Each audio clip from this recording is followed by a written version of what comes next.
नमस्कार। आज हम बात करेंगे म्यूकरमाइकोसिस यानी ब्लैक फंगल इन्फेक्शन के बारे में। ये फंगल इन्फेक्शन काफी जानलेवा है। इसकी मोर्टेलिटी रेट काफी ज्यादा है, यानी यदि किसी को ये फंगल इन्फेक्शन होता है तो उसके मरने की चांसेस काफी ज्यादा है। ये फंगस नॉर्मल एक लिविंग ऑर्गेनिज्म है, जैसे कि बैक्टीरिया, वायरस।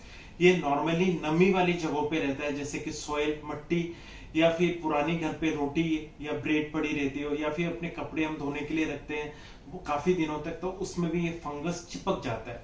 ये फंगस हमारे शरीर में एंट्री कैसे करता है? ये फंगस हमारे शरीर में एंट्री करता है नाक के थ्रू। यदि किसी को कोविड बहुत ज्यादा सीवियर है, उसे काफी समय तक नेजल ऑक्सीजन की जरूरत है या फिर वेंटिलेशन की जरूरत है, तो नमी वाली जगहों से, नाक से ये फंगस एंट्री करता है।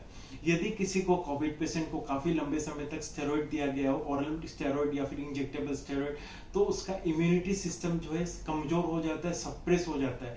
इसीलिए ये फंगल इन्फेक्शन इम्यूनिटी सिस्टम को बाईपास करके ज्यादा ग्रो करता है। इसीलिए हमारा इम्यूनिटी इससे लड़ नहीं सकती है और ये फंगल इन्फेक्शन ज्यादा अच्छे से स्प्रेड करता है। नेक्स्ट हो गया, अगर किसी का शुगर है, बहुत अनकंट्रोल्ड शुगर है, तो उसमें भी ये फंगल इन्फेक्शन का चांसेस काफी बढ़ जाता है।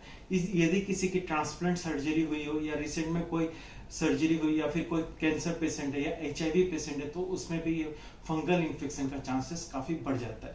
अब ये फंगल इन्फेक्शन हमारे शरीर में एंट्री कहां से करता है? ये एंट्री करता है नाक से।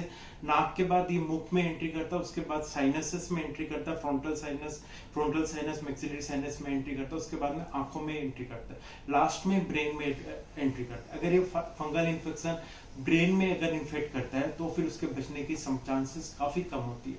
तो स्टार्टिंग में जब नेजल इन्फेक्शन रहेगा किसी को, तो पेशेंट कंप्लेन करेगा कि उसे हल्का ब्राउनिश डिस्चार्ज है। ये इन्फेक्शन सपोज 7 to 10 डेज तक लास्टिंग करता है। उसके बाद में उसके मुख में इन्फेक्शन होने के बाद पेशेंट कंप्लेन करेगा कि उसके थूक में खून निकल रहा है, या फिर वॉमिटिंग जैसा सेंसेशन हो रहा है, या फिर फेस में उसका पेन हो रहा है, या आंखें लाल हो गई है, आई रेडनेस इज ऑल्सो सिम्टम। लेकिन एक चीज हमें ये ध्यान रखना कि बहुत कम केसेस में आई डायरेक्ट इन्वॉल्व होती है। फर्स्ट इसका जो सिम्टम रहेगा वो ये रहेगा कि नाक से ब्राउनिश उसका पानी जा रहा है, उसके बाद में उसका ओरल कैविटी इन्वॉल्व होगा, बाद में उसका फेस में दर्द होगा, फिर आंखें लाल होगी, या फिर उसके दो दिखेंगे चीजें, उसको हम लोग डिप्लोमिया बोलते हैं, या फिर उसका हेडेक होगा, अनइजीनेस फील होगा, रेस्पिरेटरी डिफिकल्टी हो सकती है। तो इससे बचने के लिए क्या है? इससे ट्रीटमेंट है इसका। अगर स्टार्टिंग में अगर हम इस फंगल इन्फेक्शन को डिटेक्ट करते हैं बायोप्सी की तरह, तो इसे मेडिसिन ट्रीटमेंट से ठीक किया जा सकता है। अगर लेट स्टेजेस में अगर इसको डिटेक्ट किया जाता है तो इसे ऑपरेशन की जरूरत पड़ सकती है, जैसे कि नेजल कैविटी ऑपरेशन, आई की ऑपरेशन, क्योंकि ये वायरस ये फंगल जिस एरिया को कैप्चर कर लेता है उस एरिया को हमें काट के निकालना पड़ता है। तो अभी सबसे इंपॉर्टेंट चीज है कि इस फंगल इन्फेक्शन से बचा कैसे जा सकता है।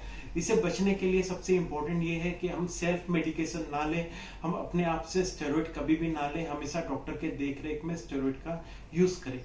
दूसरा है, यदि किसी को डायबिटीज है, अनकंट्रोल ब्लड शुगर है, तो उसे आप पूरा कंट्रोल पे अच्छे से रखें।